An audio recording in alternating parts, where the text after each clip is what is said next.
ಧ್ಯಾನೇನಾತ್ಮನಿ ಪಶ್ಯಂತಿ ಕೇಚಿದಾತ್ಮಾನಮಾತ್ಮನ ಅನ್ಯೇ ಅನ್ಯೇ ಸಾಂಖ್ಯೇನ ಯೋಗೇನ ಕರ್ಮಯೋಗೇನ ಚಾಪರೇ. ಏನಾಯ್ತು? ಹಿಂದೆ ಹೇಳಿದ್ದು ನಸ ಭೂಯೋಬಿ ಜಾಯತೆ, ಮತ್ತೆ ಹುಟ್ಟೋದಿಲ್ಲ. ಮತ್ತೆ ಹುಟ್ಟೋದಿಲ್ಲ ಅಂದ್ರೆ ಅರ್ಥ ಏನು? ಮತ್ತೆ ಜನ್ಮ ಇಲ್ಲ ಅಂದ್ರೆ ಮೋಕ್ಷಕ್ಕೆ ಹೋಗ್ತಾನೆ. ಜನ್ಮ ಮರಣಾದಿಗಳ ಒಂದು ವೃತ್ತದಿಂದ ನಿರಂತರವಾದ ಬೇಗೆಯಿಂದ ಹೊರಗೆ ಬರ್ತಾನೆ. ಹಾಗಾದ್ರೆ ಮೋಕ್ಷಕ್ಕೆ ಹೋಗುವವರು ಯಾವ ತರ? ಎಲ್ಲರೂ ಒಂದೇ ತರ ಮೋಕ್ಷಕ್ಕೆ ಹೋಗುವವರಲ್ಲ. ಒಬ್ಬೊಬ್ಬರ ಸಾಧನೆ ಒಂದೊಂದು ರೀತಿಯಲ್ಲಿ. ಉತ್ತಮರು, ಮಧ್ಯಮರು, ಅಧಮರು. ಮೋಕ್ಷಕ್ಕೆ ಹೋಗುವವರಲ್ಲೂ ಹಾಗೆ 3 ಪ್ರಕಾರಗಳಿದ್ದಾವೆ. ಯಾಕೆ? ಬ್ರಹ್ಮಾದಿ ದೇವತೆಗಳ ಮೋಕ್ಷ ಸಾಧನೆಯು ನಮ್ಮ ಮೋಕ್ಷ ಸಾಧನೆಯು, ಅವರು ಹೋಗುವಂತ ಪ್ರಕಾರವು ನಾವು ಹೋಗುವಂತ ಪ್ರಕಾರಕ್ಕೂ ಬಹಳಷ್ಟು ಅಜಗಜಾಂತರ ವ್ಯತ್ಯಾಸಗಳಿದ್ದಾವೆ.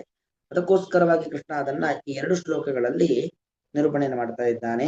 ಧ್ಯಾನೇನ ಆತ್ಮನಿ ಪಶ್ಯಂತಿ ಕೇಚಿತ್ ಆತ್ಮಾನಂ ಆತ್ಮನ ಅನ್ಯೇ ಸಾಂಖ್ಯೇನ ಯೋಗೇನ ಕರ್ಮಯೋಗೇನ ಚ ಅಪರೇ.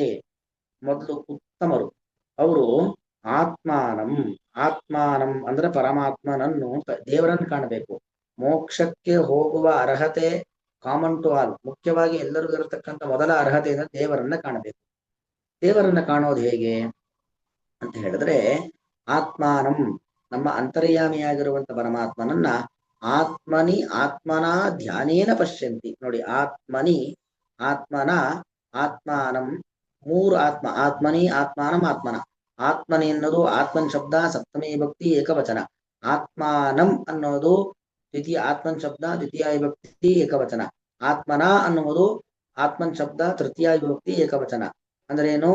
ಆತ್ಮನನ್ನು ಆತ್ಮನಿಂದ ಆತ್ಮನಲ್ಲಿ ಕಾಣುತ್ತಾನೆ.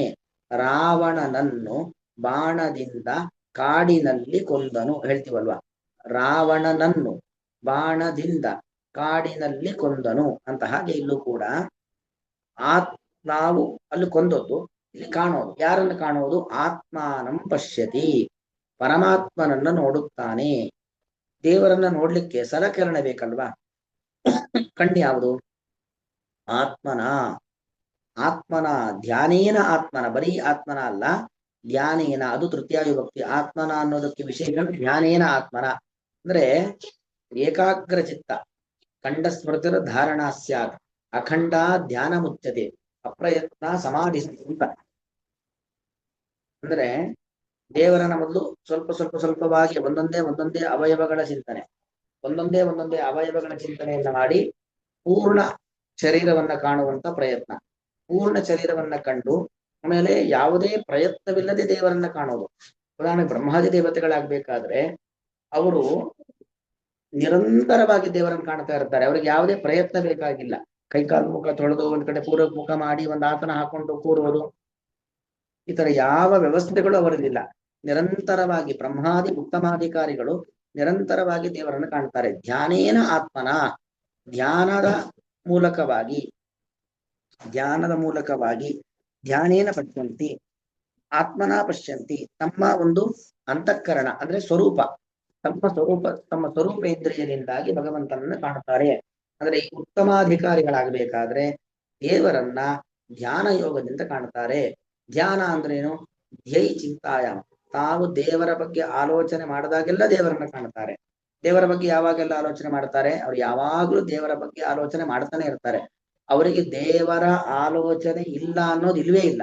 ಯಾವಾಗಲೂ ದೇವರ ಆಲೋಚನೆ ಇದ್ದೇ ಇರುತ್ತೆ. ಧ್ಯಾನೇನ, ಧ್ಯಾನದಿಂದಾಗಿ ಪರಮಾತ್ಮನನ್ನ ಕಾಣುತ್ತಾರೆ. ಬ್ರಹ್ಮಾದಿ ದೇವತೆಗಳಿಗಾಗಬೇಕಾದ್ರೆ ನಿರಂತರವಾದ ಧ್ಯಾನ ಇರುತ್ತೆ. ಆದ್ರೆ ಅದಕ್ಕಿಂತ ಕೆಳಗಿನ ವರ್ಗದವರಲ್ಲಿ ಆ ತರ ನಿರಂತರವಾಗಿ ಧ್ಯಾನ ಇರೋದಿಲ್ಲ. ಆ ಧ್ಯಾನ ಮಾಡಬೇಕಾದ್ರೆ ಭಗವಂತನನ್ನ ಧ್ಯಾನ ಮಾಡಬೇಕು ಅಂತ ಮೊದಲು ಜ್ಞಾನ ಬೇಕು ಅಲ್ವಾ?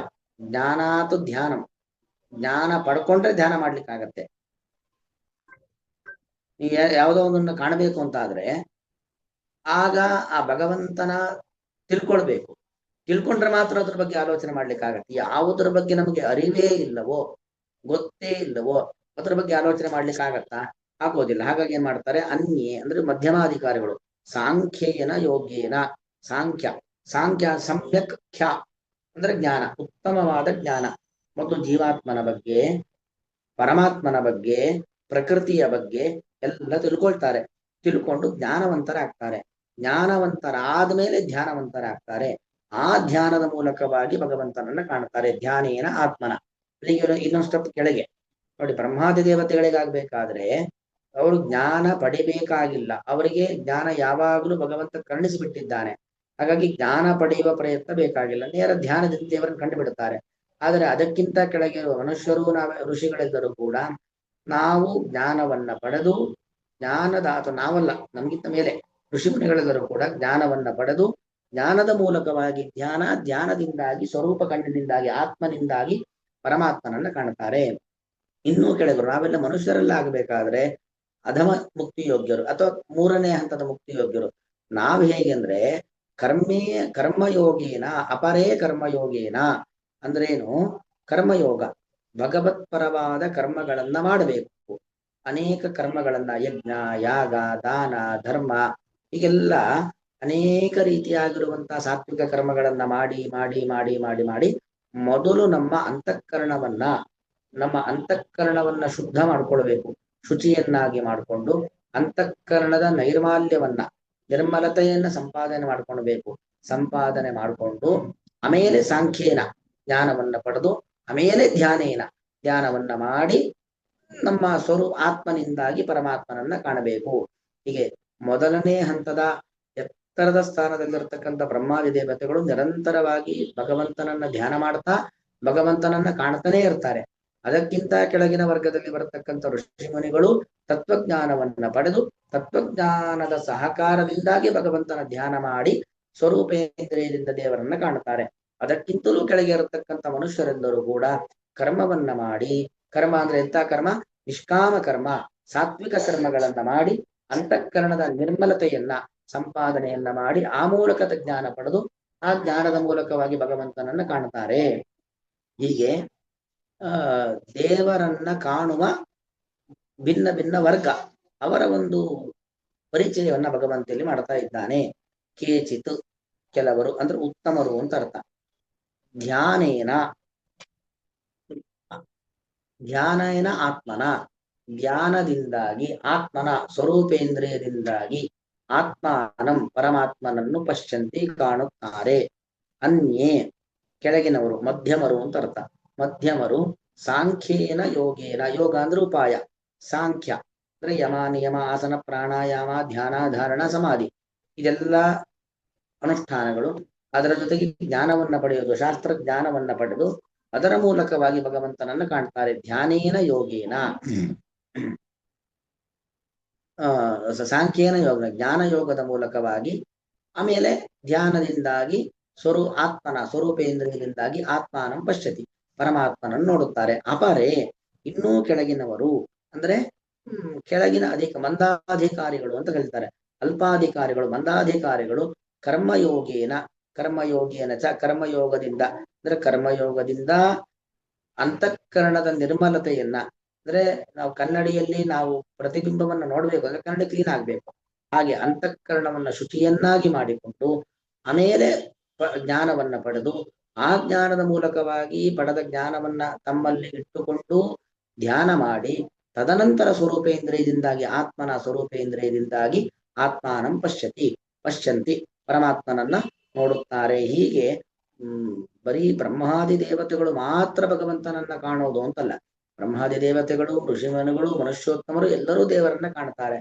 ಆದರೆ ಅವರವರ ಜೀವ ಯೋಗ್ಯತೆಗೆ ಅನುಗುಣವಾಗಿ, ಅವರವರ ಅರ್ಹತೆಗೆ ಅನುಗುಣವಾಗಿ ಅಲ್ಲಿ ಹಂತಗಳು ಬೇರೆ ಬೇರೆ ಇದ್ದಾವೆ. ಧ್ಯಾನೇನಾತ್ಮನಿ ಪಶ್ಯಂತಿ ಕೇಚಿದಾತ್ಮಾನಮಾತ್ಮನ ಅನ್ನೇ ಸಾಂಖ್ಯೇನ ಯೋಗೇನ ಕರ್ಮಯೋಗೇನ ಚಾಪರೇ. ಶ್ರೀಕೃಷ್ಣಾರ್ಪಣಮಸ್ತು.